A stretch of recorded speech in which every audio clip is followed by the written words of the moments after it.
This video file was recorded in Sabunji University during recitations for the CS204 Advanced Programming course as it was given in the spring semester of 2017.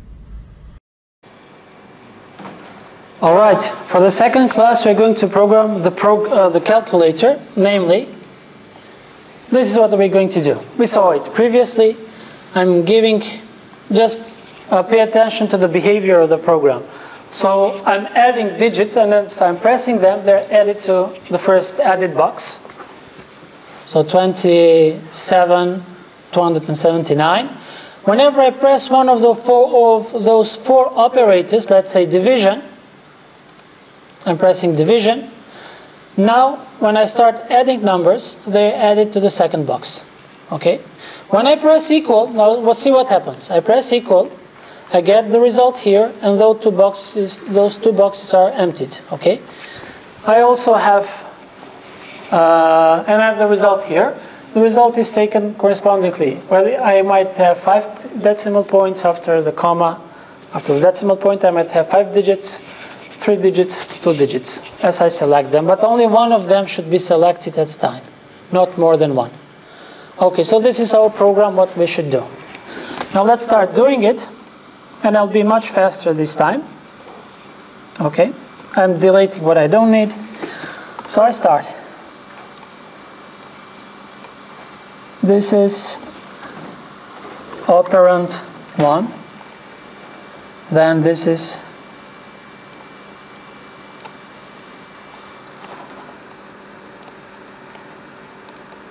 operand 2.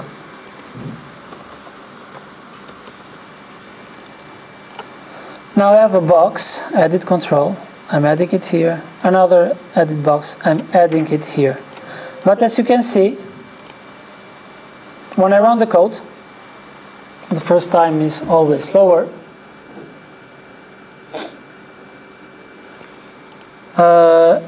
If we see here, I cannot add text from the keyboard, but here I can add. Why? Because the behavior should be set to read-only. So read-only is false. I set it true. For the second one also, read-only should be true. Meaning I only can read. Yes, I can add, but I can add the way I let the user to do it, by programming, not by keyboard. Now I'm adding the numbers. So this is button 1. I'm changing the caption to 1. I'm going to just copy-paste this Control-C, Control-V. We don't have time. I'm going to put caption 2 here. Copy-paste again. This is the good stuff that you have a lot of copy-paste things. A lot of code is going to be repeated. I'm going to select all of them, copy them, paste them here.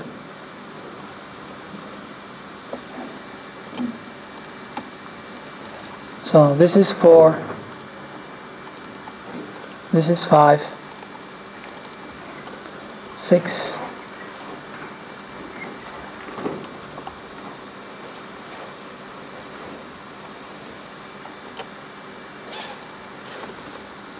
7, 8, 9, and I have the 0. I can change the length as I wish. This is button 10, actually 0. Now I'm adding the buttons for the operators. This will be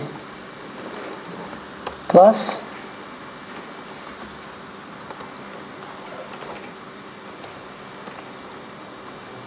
this will be minus, this will be the multiplication,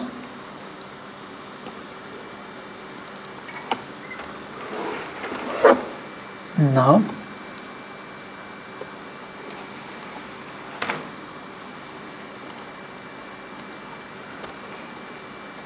and the division.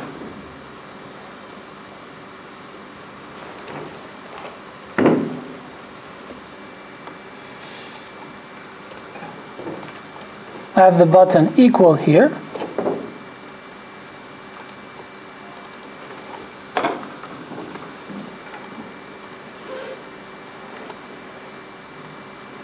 Okay. What else? I have combo box. There's a way to do them, to group them. This is how you do it. In order to change the caption, you can just say display format, and we have it here. I want to make it larger. Okay, now I'm adding the radio buttons. We see them for the first time here. So radio 1, radio 2, and radio 3.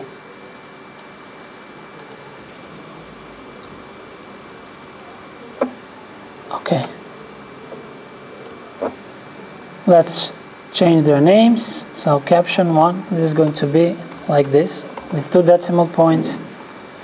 This guy is with 3. And this guy is with 5. Okay, it looks like the calculator, only I have to add more static text. This is my result. Caption is going to be result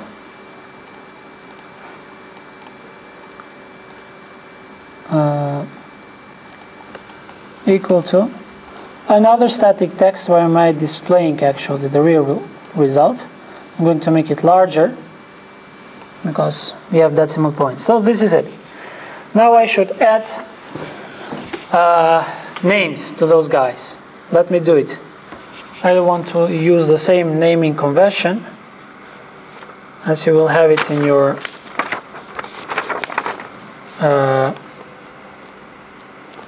homework, in your codes. So this will be input 1, although it will be better to call it operand 1, but input 1 is okay.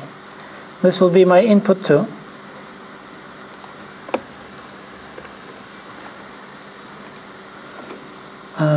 This guy will be, there's something interesting about those. So let me run in the code. So everything looks okay till now. About the radio buttons, I remember the homework like 2 years ago was about radio buttons, but we will not have it here. But anyway, you should know it. For the radio buttons, only one should be selected at a time. It now works, but sometimes it's not the case. If you want the radio buttons to work, because you cannot select the same, you cannot select more than one. Only one should be selected at a time. Now if I add another button, or if I want to have another group, let's say you're writing a code for a restaurant, and in the restaurant you should have radio buttons for drink, coffee, juice, whatever, but only one should be selected. And you have another one for desserts. Okay, and you should have desert 1, desert 2. Okay, you shouldn't have more than that. But this is another group, and that's another group. I'm going to show you how to group the radio buttons, so only one of them is selected. This is how you do it. You go to the first one. There's the property called group. You set it to be true, and this is it. The properties of the others, you set them to be false. Everything should be false. Furthermore, you go to the one that you have selected to be true, right click it, add variable, and you add the name, but here you should change the category to be value, the type to be integer, and you change the name, let's say grouped radio buttons. You press finish and you have that name. Namely, when you're going to select one of those will be like an array. If you select the first one, the index will be 0. If you select the second one, it will be 1. If you select this one, it will be 2. Okay?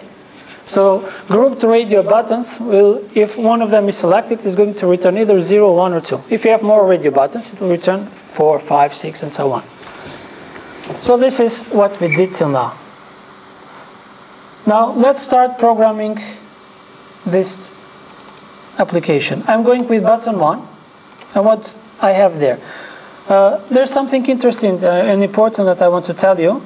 Now you remember, I'm adding operands here, so this is the GUI that we should add. And then I press an operator. Well, after I press it, I go to operand 2. When I press equal, everything is cleared. For this reason, we are going to need some global variables which are called bool. One of them is operator pressed, meaning if I pressed one of the operators equal, plus, minus, equals, multiplication, or whatever. Initially, it's false. If is operator press is false, I'm entering to the first edit box. If it's true, I'm adding to the second one. Now I also should keep track of which operand I've pressed. For this one, I'm going to keep it to a C string called operator pressed.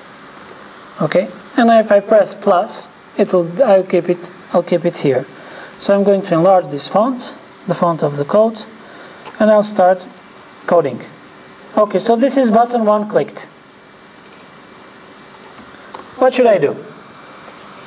If the operator is not pressed, so if is operator pressed is false, if it's still not pressed, then I'm adding to the first edit box. But in order to add that there, I should take the text, append it, and put it there. This is what I'm going to do. So I'm going to define a C string, which will be called number, and the other one which will be called content. The number for this string, because this is button 1, it's going to be 1. Now I'm taking the input that has been already put to input 1, and you know I have the function get window text W. I take it and I put it to the content. This is kind of a reference. Not a kind of, exactly, it's a reference. Now,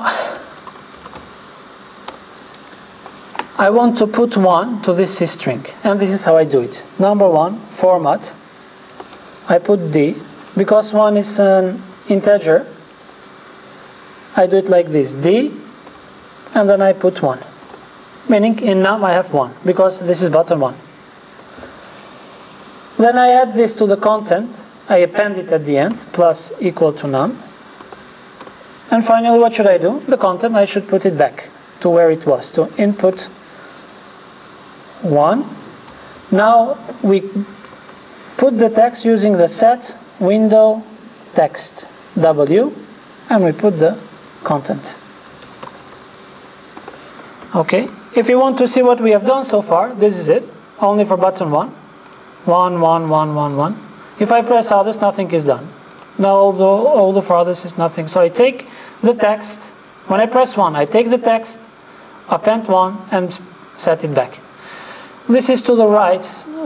I'm going to change for all of them actually, but okay. I'm going to do it for one of them only. So properties, alignment text or right aligned text is going to be true. Not for this one. It will be for this one. Alignment will be to the right, and also for this one. So this is another property. I'm not going to write it. Right align. Because when I add the text, it's added to the right, not to the left. Okay. So far, so good. What if I want to put it to the second? I mean, if the operator is pressed, it's false. What I should do? I'm going to copy paste this code. Now instead of input 1, I'm taking from input 2 and I'm adding it. Okay, if it is already pressed. So this is what I do for all of the buttons. Now I'm going to copy paste all of this code and I'm going to repeat it for all of them. Button 2 is doing the same.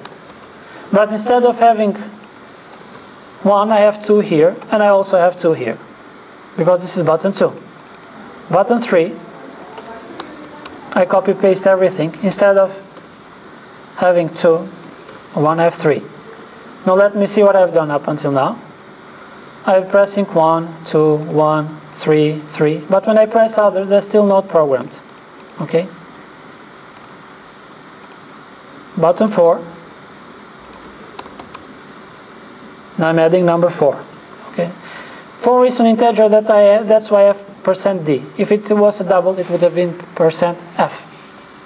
You don't need more than that, I suppose. Okay, this is button 5. Button 6 now. So this is the good part, that when you copy paste the code. Initially it's hard, but afterwards it becomes easy. Things are repeated. Button 7. But for button 4, if you forgot to change something. Button 4, it might be the case, yes. Oh, well, yeah, this one. Yeah, I would have seen the mistake if we... So, if I press the second content, instead of adding 4, I would have added 1. Yes. Okay, button 5, button 6. Let's go to... So, button 7 was corrected. Now, button 8. Excuse me? And 7 also, yeah. If you were TAs and grading the homeworks, you would have been harsh grader, I suppose. All of you. Okay, button 9.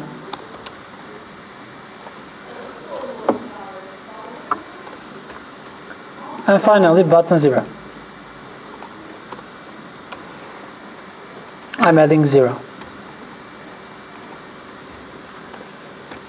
If I run the code, this is what I'm getting. 2, 5, 7, 0, 6. Everything is added properly. But this else part is never executed. Why? Because this operator press is always false. That's why let me do it. I'm starting with addition first. When I press addition, is operator pressed is going to be true because I have already pressed.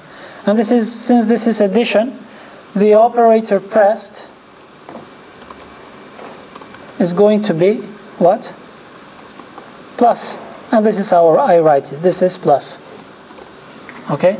I'm going to copy paste this code because I'll need it for others. So this is for subtraction. I'm writing minus. Operator press is false. This is for multiplication. Division. This is it. Now if I run the code, you see I'm writing 25 multiplied by 89. I'm writing another place, but I still don't have the result. I didn't program that part yet. So I'm going to equal now.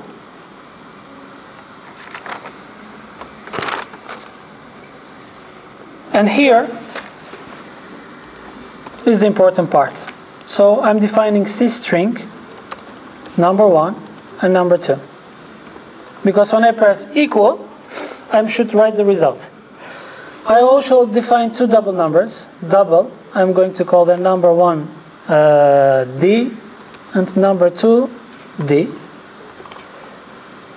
And I'm going to take the data from the input. So input 1 point get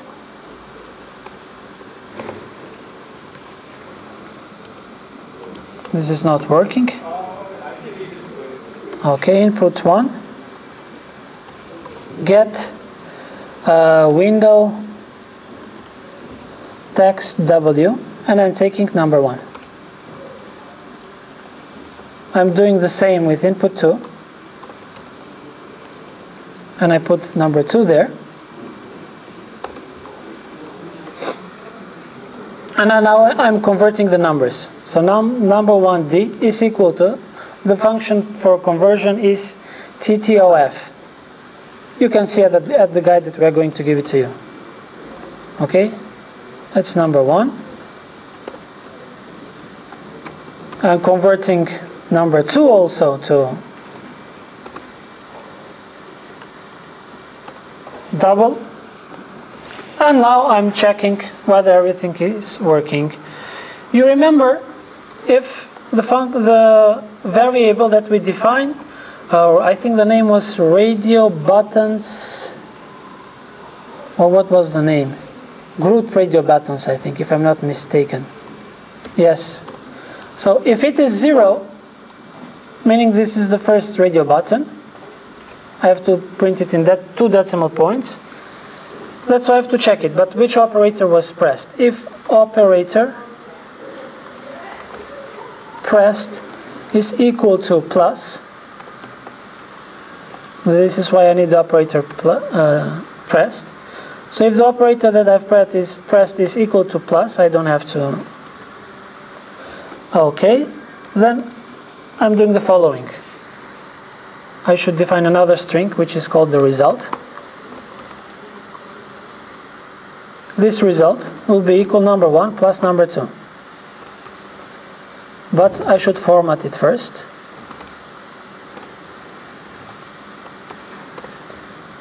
So here I put %f, this is a float. But yeah, I'm working in GUI here. I do it that way.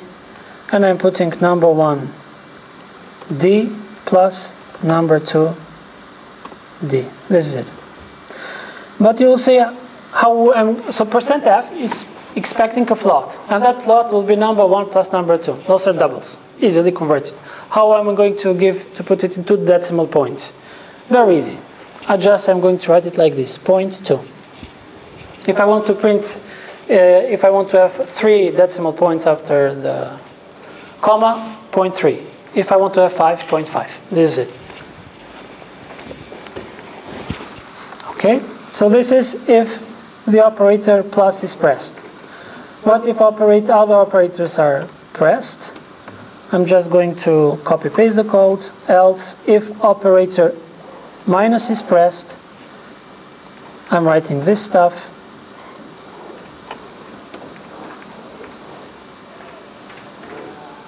Then if the operator multiplication is pressed, I'm multiplying them.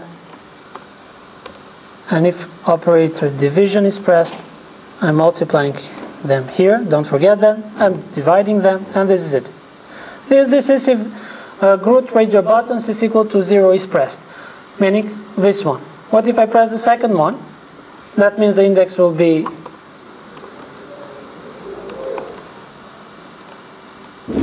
1. So I'm writing the code. If index is 1, everything will be the same, but now I have 3 decimal points.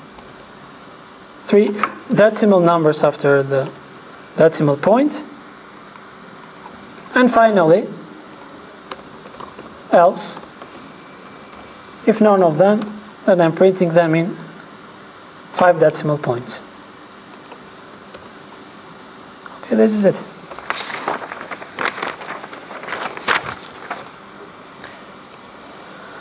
Finally, I should put the result of the static text, and this is the last thing that I'm going to show it to you. And there is something challenging about this one. In order to use this one, you should change the group. The group, let me put it, it's going to be called my static text. The ID of this guy, put it any name you want of this level. I'm putting my static text. And finally, I'm adding a variable associated to it. So add variable. I'm going to call it like this. I'm making the name my static, but with underlines. My static text. Finish. Okay, now I can put it here back to the code. So I can use my static text, set window text, W, and I'm putting the result that I got from previous columns. Okay, this is it. But you remember, I should also, when I put the result, I should clear the operands, the inputs from everything. That's why I'm going to do it right now. So input 1, set window text W. I'm setting it to an empty string, and always I put this T. This is the empty string. I'm doing the same for the input too.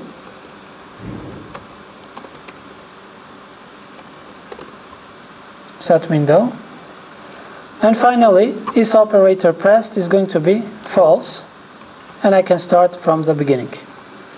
Okay, this is it. I hope it works. Let me try it. So I'm adding 12 plus 56 is equal to 68. Okay, so it's working. Let me do something else. 53 minus 85 is equal to minus 32. There is a problem with this guy, but I'm going to finish it to deal with that in a while. Why it's not working initially when I change it?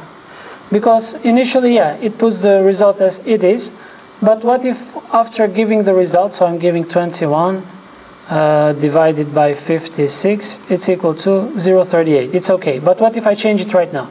It's not working because I have to change it on the fly, okay? That's why I'm going to select it. I'm going to code the corresponding button click, radio button click code. And I have again C-string result. I'm going to convert it to double result D. I'm going to take the text from the myStatic variable. So not set, but I'm going to get it from myStatic variable. Get text. Okay. I'm going to convert this to result D is equal to, you remember the function TTOF, and I put the result here.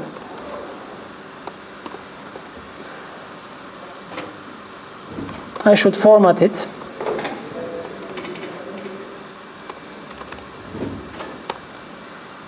Okay. And now this is for 2 decimal points. That's why I'm printing T. I'm expecting a float. And I have 2 decimal points. And I append the result, which is a double. Result D. And I put this to my static text.